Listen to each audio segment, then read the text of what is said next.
जय हिंद। आज हम आपको बताएंगे कि जो कि पहलगांव अटैक जो हुआ था, जहां पे आतंकवादियों ने करा था पहलगांव अटैक, उसका बदला भारत ने ले लिया है। ऑपरेशन सिंदूर, ऑपरेशन सिंदूर नाम दिया गया है इस जवाबी कार्रवाई का। जो हमारे इंडियन एयरफोर्स जो है उनको मैं सैल्यूट करता हूँ, उनको मैं सलाम करता हूँ कि उन्होंने ये कार्रवाई बहुत ही अच्छे तरीके से उन्होंने दिया है। 28 लोगों को जो हमारे पहलगांव आतंकवादियों ने मारा था, 28 लोगों को, उसका जवाब भारत इंडियन एयरफोर्स ने 90 से भी ज़्यादा आतंकवादियों को ढेर करा। इस ऑपरेशन का नाम रखा गया सिंदूर। सिंदूर नाम क्यों रखा गया है? क्योंकि उन्होंने हमारे जो भारतीय महिलाएं हैं उनकी सिंदूर को छीना था, और उसी सिंदूर को छीनने की जवाबी कार्रवाई का जो असर हुआ है उसका नाम दिया गया है ऑपरेशन सिंदूर। उन्होंने धर्म पूछ के मारा था कि कौन हिंदू है कौन मुस्लिम, यहाँ पर धर्म बता के मारा गया है, इसीलिए नाम दिया गया है सिंदूर। ठीक है, अब बात करते हैं जो पहलगांव बदला, इसके बारे में थोड़ा डिटेल में जानेंगे कि कौन कौन सी मिसाइलें यूज की गई, कैसे हुआ, कब हुआ, सब डिटेल में बताएंगे आपको। ठीक है, सबसे पहले देखिए जो पहलगांव अटैक हुआ था, ये वाला पिक्चर बहुत ज्यादा ही वायरल हो रहा था। ठीक है, और इसका बदला लिया गया आपका पीओके। कहाँ लिया गया जाए? पीओके में, पाकिस्तान ऑक्यूपाइड कश्मीर में 9 जगह जो आतंकवादी के ठिकाने थे, 9 जगह वहां पे मिसाइल दागी गई इंडियन एयरफोर्स के द्वारा। ठीक, देखिए सबसे पहली बात क्या है, यहाँ देख रहे होंगे आप, ये हमारे जी कौन है? पाकिस्तान के प्रधानमंत्री, और ये हमारे इंडिया के प्रधानमंत्री।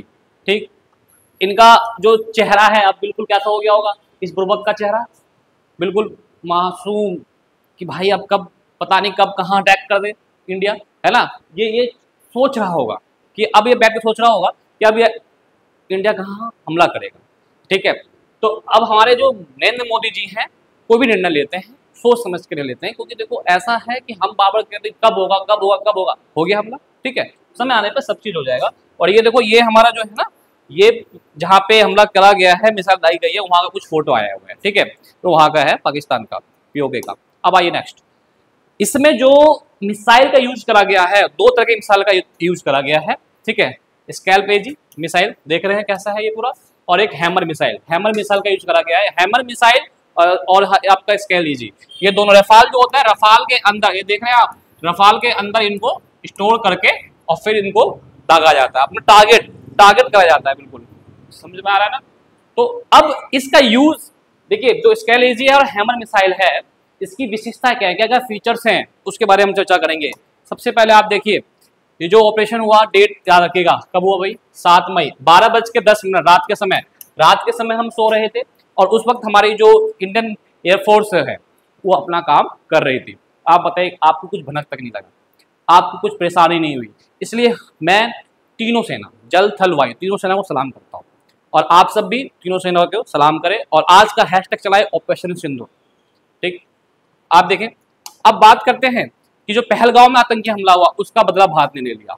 ठीक है, आतंकी ठिकानों पर रफाल से मिसाइल अटैक किया, बताया जा रहा है कि एयर स्ट्राइक 90 से ज्यादा आतंकियों को मार गए। 90 है, क्या पता कितना हो गया होगा, ये तो 90 बताया जा रहा है, जो कि कॉपी लिखने में आ रहा है 90, मारा कितनों को पता नहीं। ऑपरेशन सिंदूर के तहत भारतीय वायुसेना, इंडियन एयरफोर्स में ऐसा हाईटेक हथियारों का प्रयोग किया जाए जिनमें आम नागरिकों को कम से कम नुकसान हो, लेकिन आतंकी ठिकानों को इन हथियारों से खत्म कर दिया। मतलब देखो, हमारा मंशा क्या है कि पाकिस्तान के लोगों को हमें परेशान नहीं करना है, लेकिन जो आतंकवादी है उसको चुन चुन कर मारना है। ठीक, नेक्स्ट देखिए क्या है, कौन सी मिसाइल करा गया, तो scalp cruise missile, easy storm shadow भी कहते हैं। यह एक लंबी दूरी की स्टील क्रूज मिसाइल है जिसमें हवा से जमीन पर मार करने के लिए डिजाइन किया गया, हवा से जमीन पर, हवा से जमीन पर। ठीक है जी, ये हवा है, जमीन पर आ जाएगा। इसका निर्माण फ्रांस ब्रिटेन की रक्षा कंपनी किसने करा था? MDA ने किया, और ब्रिटेन ने इसे स्टॉर्म शैडो के नाम से जाना जाता है। और भारत के 36 रफाल विमानों में यह मिसाइल शामिल है। कितने में? रफाल में 36 आ गया। ये इसकी विशेषता क्या क्या है, देखिए इनकी जो रेंज है वो 250 से 508 किलोमीटर। ठीक है, कुछ स्रोतों के अनुसार देखें तो 600 किलोमीटर तक भी जाता है ये, और इसकी स्पीड सब सोनिक मैक 0.9 लगभग 1000 किलोमीटर प्रति घंटे की रफ्तार से चलता है। मतलब 1 घंटे में 1000 किलोमीटर का अपना तय करता है। वजन देखेंगे करीब 1300 किलोग्राम है, जिसमें 450 किलोग्राम विस्फोटक वायलेट है, और गाइड सिस्टम की बात करें GPS और इंफ्रारेड नेविगेशन है इसके अंदर।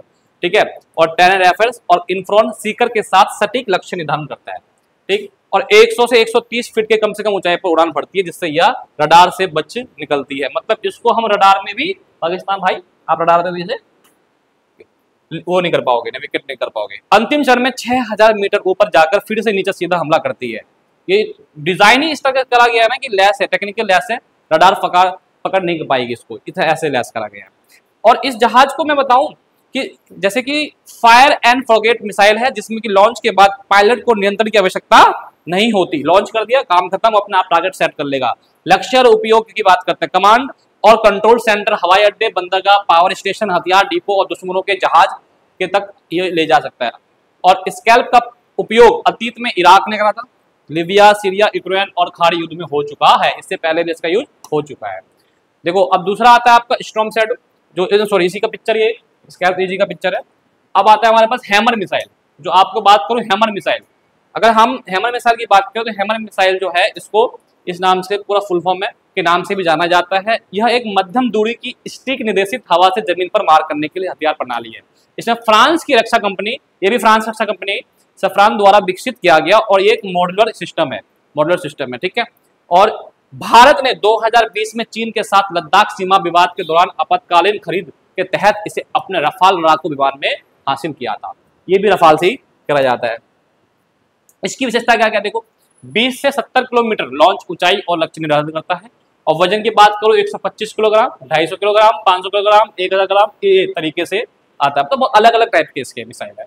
और बंकर बस्टर मिशन के लिए इसे मार्गदर्शन करा जाता है जीपीएस के द्वारा, थर्मल इमेजिंग द्वारा लक्ष्य पहचान करा जाता है। विशेषताएं बराबर कम से कम ऊंचाई पर पहाड़ों जो होती है वहां से भी इसको मिसाइल को दागा जा सकता है, ठीक है। अब बात करते हैं कि हैमर मिसाइल का, देखिए कुछ ऐसे स्ट्रक्चर होता है बिल्कुल हैमर की तरह।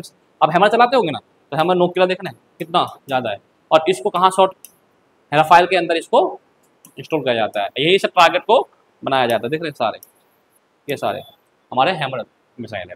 तो इस हिसाब से ये दो मिसाइल का यूज करके पीओके पर पाकिस्तान को जवाब दिया गया। किसके बदले? पहलगाम अटैक के बदले। धर्म पूछ के मारा था, हमने धर्म बताकर मारा है, ठीक।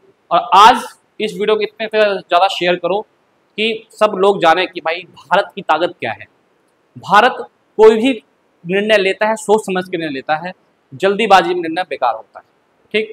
और एक चीज़ और बता दूं, जो न्यूज़ वाले, जितने भी न्यूज़ वाले, मैं उनसे रिक्वेस्ट करता हूं कि आप भारत के जो चीज़ें हैं, कुछ चीज़ें ऐसी हैं जो कि हमें दिखानी चाहिए।